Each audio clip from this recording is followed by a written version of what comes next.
let's jump into the navigation a little bit and just talk a little bit about how to get around on BTV. All right, first thing you find is you got this big conspicuous screen in the middle. This is your audition edit screen. Anytime you're gonna audition a pattern or audition a kit or an instrument or a song or edit any one of those things, then you're gonna find all your feedback in the screen. And this also includes the master volume. To the left of the screen, you'll see the mode section. And this is how you basically change modes in BTV. You can go from song mode to pattern mode to kit mode to instrument mode. The only mode that you wouldn't find in this section would be the sample mode, which is down below. The sample mode is basically its own little piece, or basically its own little section. So this is where you'll create samples. This is where you'll edit samples. This is where you'll actually make digital recordings of sounds in the sample section. Think of it like this.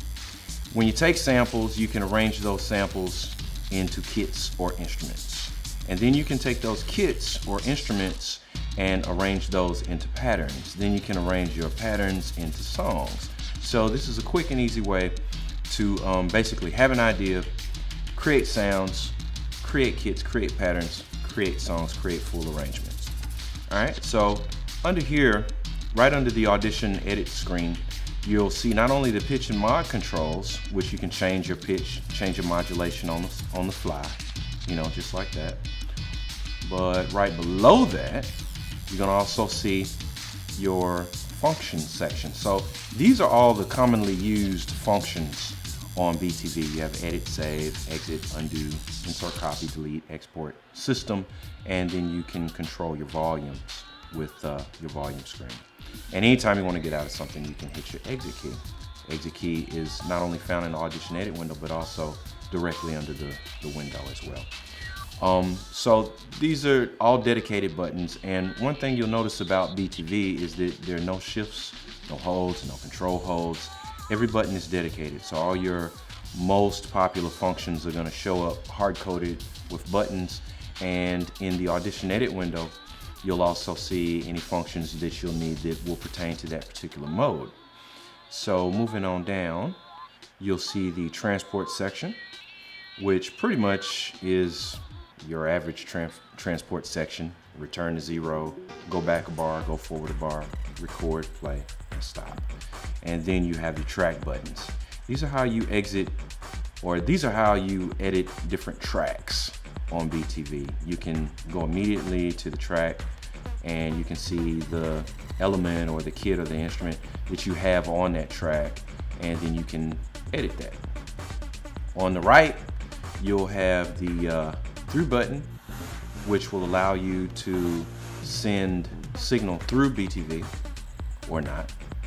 And you have your mixer section. You can mute and solo tracks. You can bank up and down to get up to 8 octaves of control out of any kit or instrument that you have assigned. And then you also have a mixer button, which takes you to a mixer where you can mix all your tracks. You can control level, you can control pan, you can control your effects sends, and you can also get into some EQ on your mixer.